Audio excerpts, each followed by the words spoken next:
द्वितीय वर्ष के विद्यार्थियों, मैं आपकी हिंदी की प्रवक्ता श्रीमती सीमा, गवर्नमेंट कॉलेज बहादुरगढ़ से।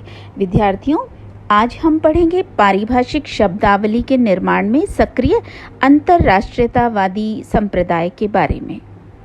लेकिन उससे पहले जानते हैं कि पारिभाषिक शब्दावली की आवश्यकता क्यों पड़ती है। किसी भी वस्तु की आवश्यकता के बिना उसकी उत्पत्ति नहीं होती या उसका आविष्कार नहीं किया जाता। अतः यही बात पारिभाषिक शब्दावली पर भी पूर्णतः लागू होती है। इसकी आवश्यकता और महत्व को सामने रखकर ही इसकी संरचना की जाती है। आज पारिभाषिक शब्दावली के बिना हिंदी भाषा पूर्ण नहीं कही जा सकती।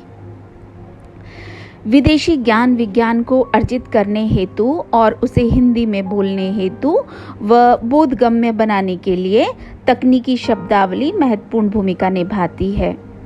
पारिभाषिक शब्दावली सामान्य शब्दावली से सर्वथा भिन्न होती है। इसका निर्माण भी भाषा विशेषज्ञों द्वारा किया जाता है। पारिभाषिक शब्द स्वरूप और उच्चारण आदि में अन्य से भिन्न होते हैं। विज्ञान के ज्ञान के लिए पारिभाषिक शब्दावली का प्रयोग करना व उसे समझना अति आवश्यक है। पारिभाषिक शब्दावली की सहायता से विज्ञान की विभिन्न गहराइयों को सहज ही समझा जा सकता है।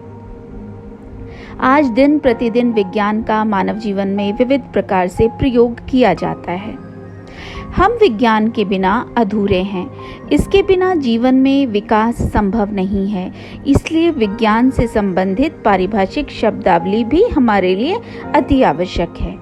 ये तकनीकी शब्दावली ज्ञान विज्ञान को अर्जित करने का एक महत्वपूर्ण साधन भी है। आइए अब जानते हैं पारिभाषिक शब्दावली के निर्माण में सक्रिय अंतरराष्ट्रीयतावादी संप्रदाय के बारे में।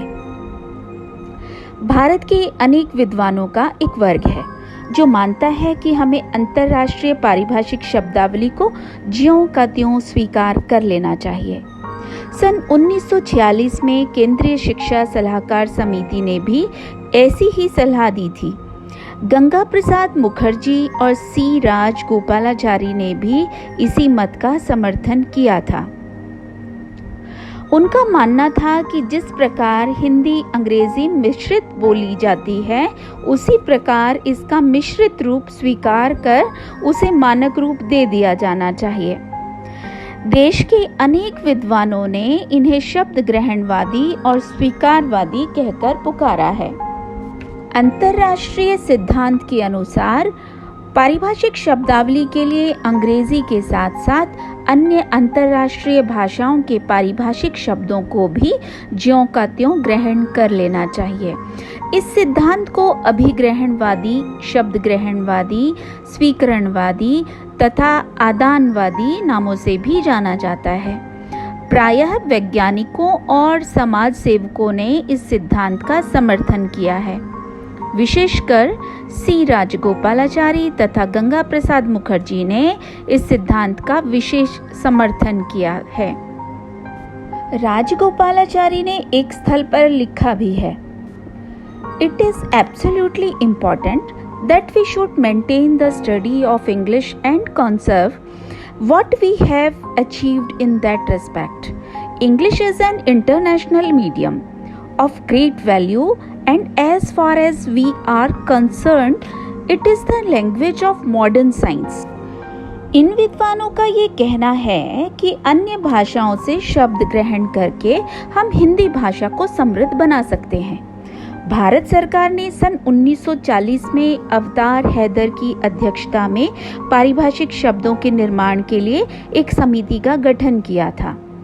ये समिति ने ये सुझाव दिया कि यदि हमने विदेशों में होने वाले वैज्ञानिक विकास की बराबरी करनी है, तो हमें अंतरराष्ट्रीय पारिभाषिक शब्दावली का प्रयोग करना होगा, अन्यथा हम विश्व के वैज्ञानिक विकास की बराबरी नहीं कर पाएंगे। सन 1948 में मौलाना अब्दुल कलाम आजाद ने भी अपना मत व्यक्त करते हुए कहा था कि हम भारतीय शब्दावली का निर्माण करने के लिए अतिरिक्त गूंज नहीं उठा सकते। कुछ अन्य विद्वानों ने भी इस मत का समर्थन किया। फलस्वरूप सन 1949 में नियुक्त किए गए विश्वविद्यालय आयोग ने भी इस शब्दावली को स्वीकार कर लिया। आगे चलकर सन 1950 में पारिभाषिक शब्दावली बोर्ड द्वारा इस निर्णय का अनुमोदन किया था। इस बोर्ड ने अंतर्राष्ट्रीय पारिभाषिक शब्दावली को अंतर्राष्ट्रीय विज्ञान संगठन समिति के कार्यवत में प्रकाशित की जाने वाली वैज्ञानिक एवं पारिभाषिक शब्दावली के रूप में परिभाषित किया, परंतु अंतर्राष्ट्रीय शब्दावली की स्पष्ट परिभाषा नहीं दी गई। अंतर्राष्ट्रीय सिद्धांत का विरोध करने वालों की भी कोई कमी नहीं है। कारण ये है कि जीव विज्ञान, भौतिक विज्ञान, चिकित्सा आदि पारिभाषिक शब्द पहले से ही हिंदी भाषा में प्रचलित हैं। दूसरा, अखिल विश्व में कोई एक पारिभाषिक शब्दावली नहीं है। उदाहरण के रूप में जर्मनी, चीन और जापान में विज्ञान की आशातीत उन्नति हुई है, जिससे संपूर्ण संसार चकित है। अंग्रेजी शब्दावली से इसका कोई संबंध नहीं है।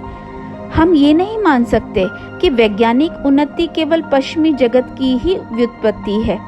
यहाँ ये उदाहरण दिया जा सकता है कि हमारे यहाँ पेट्रोल शब्द का अधिक प्रयोग होता है, परंतु विज्ञान में गैसोलीन शब्द का प्रयोग होता है। विश्व के अन्य देशों में बेंजीन शब्द का उपयोग होता है। फ्रेंच में इसे एसेंस कहते हैं। डॉक्टर सावित्री अग्रवाल का ये कहना है कि यदि वैज्ञानिक अनुसंधान शिक्षा और प्रसार के क्षेत्र से हटकर राजभाषा हिंदी या अन्य भाषाओं में ग्रंथ लिखना चाहें, तो उनके पास इतना समय नहीं होता कि वैज्ञानिक शब्दावली का रट्टा लगाएं और फिर उनका सही प्रयोग करें। अन्य विद्वानों का ये मत है कि अंग्रेजी शब्दावली का प्रयोग करने से वैज्ञानिक अनुवादक तथा लेखक सभी पारिभाषिक शब्दावली की समस्या से मुक्त हो जाएंगे। यद्यपि अंतर्राष्ट्रीयवादी विचारधारा का प्रचार प्रसार हुआ, परंतु इस मत को ग्रहण करने वाले बहुत कम लोग थे। कारण ये है कि कोई भी भाषाभाषी अपनी भाषा पर विदेशीकरण को स्वीकार नहीं कर सकता। दूसरा, हिंदी तथा अंग्रेजी भाषाओं की प्रकृति अलग अलग है। यदि हम अपनी हिंदी भाषा में तकनीकी शब्दावली का स्वयं निर्माण करके उसका उपयोग करते हैं, तो इससे हमारी अपनी भाषा समृद्ध होगी। अतः अंतर्राष्ट्रीयतावादी सिद्धांत हिंदी भाषी लोगों की प्रकृति के स्वतः प्रतिकूल है। इसे किसी भी स्थिति में स्वीकार नहीं किया जा सकता। संक्षेप में हम कह सकते हैं कि पहली, अंतर्राष्ट्रीयतावादी सिद्धांत के अनुसार भारतीय पारिभाषिक शब्दावली के लिए अंग्रेजी तथा अन्य विदेशी भाषाओं के शब्दों को ज्यों का त्यों ग्रहण कर लेना चाहिए। दूसरा, इस सिद्धांत के समर्थकों में सी राजगोपालाचारी तथा गंगा प्रसाद मुखर्जी के नाम प्रमुख हैं। तीसरा, इस विचारधारा के समर्थकों का कहना है कि विदेशी शब्दावली को ज्यों का त्यों ग्रहण कर लेने से हिंदी भाषी लोग विश्व की विभिन्न भाषाओं से जुड़ जाएंगे। चौथा, भारत सरकार ने सन 1940 में अवतार हैदर की अध्यक्षता में पारिभाषिक शब्दों के निर्माण के लिए समिति का गठन किया। पांचवा, इस समिति ने सुझाव दिया कि विदेशों में होने वाले वैज्ञानिक विकास की बराबरी के लिए हमें अंतर्राष्ट्रीय पारिभाषिक शब्दावली का प्रयोग करना चाहिए। छठा, सन 1949 के विश्वविद्यालय आयोग ने अंतर्राष्ट्रीय शब्दावली को स्वीकार कर लिया और पारिभाषिक शब्दावली बोर्ड ने सन 1950 में इस निर्णय का अनुमोदन किया। सातवां, अंतर्राष्ट्रीय शब्दावली की कोई स्पष्ट परिभाषा नहीं दी जा सकी। इस वर्ग के विद्वानों का विचार था कि अंतर्राष्ट्रीय शब्दावली का ज्यों का त्यों स्वीकार कर लेने से ये लाभ होंगे। पहला, कि हमें शब्द निर्माण के लिए प्राचीन साहित्य से शब्द तलाशने का व्यर्थ परिश्रम नहीं करना पड़ेगा। दूसरा, हम अंतर्राष्ट्रीय शब्दावली से जुड़े रहेंगे। तीसरा, कार्यरत वैज्ञानिकों को नई पारिभाषिक शब्दावली से परिचित नहीं होना पड़ेगा। चौथा, अतिरिक्त पैसा और समय बच सकेगा। पांचवा, अंतर्राष्ट्रीय शब्दावली को न मानने से देश की वैज्ञानिक यथाशीघ्र हो सकने वाला विकास नहीं कर पाएंगे। आइए बच्चों, अब एक नजर डालते हैं अंतर्राष्ट्रीय पारिभाषिक शब्दावली को स्वीकार न करने वालों के विरोधी मत क्या थे। पहला, अंतर्राष्ट्रीय पारिभाषिक शब्दावली विश्व के सभी देशों ने मिलकर निर्मित नहीं की है। दूसरा, ये यूरोप के केवल 2 या 3 देशों में सामान्य या समान रूप से प्रचलित शब्दावली है। ये सभी देशों के द्वारा स्वीकृत शब्दावली नहीं है। तीसरा, यूरोपियन देशों की शब्दावली केवल ग्रीक और लैटिन से ही बनी हुई है और उसमें स्वयं भी आज एक रूपता नहीं है। चौथा, अंग्रेजों के सभी शब्द हमारी पारिभाषिक शब्दावली के अंग नहीं बन सकते, क्योंकि विश्व भर की कोई भी समृद्ध भाषा इसे स्वीकार नहीं कर सकती। पांचवा, विदेशी भाषा के व्याकरण से हम अपनी भाषा को विकृत नहीं कर सकते। छठा, विदेशी भाषा के न तो हमारी भाषा का संस्कार हो सकता है और न ही वह समृद्ध हो सकती है। सातवां, सुधार के लिए जाने वाली अंतर्राष्ट्रीय पारिभाषिक शब्दावली में नए नए शब्द बनाने की अतिरिक्त क्षमता नहीं है। अतः अंतर्राष्ट्रीय शब्दावली के नाम पर अप्रचलित विदेशी शब्दों को ग्रहण नहीं किया जा सकता। आठवां, सभी अंतर्राष्ट्रीय पारिभाषिक शब्द ठीक अर्थ को अभिव्यक्त नहीं करते।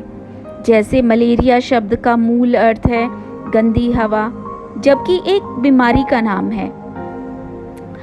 नौवां, विभिन्न भाषाओं के एक ही शब्द के उच्चारण में भिन्नता आ जाती है, क्योंकि जाति का अपना स्वर यंत्र शब्दों को अपने अनुकूल ढाल लेता है। इसलिए विदेशी शब्दावली को किसी भी दूसरे देश के द्वारा पूर्ण रूप से नहीं अपनाया जा सकता।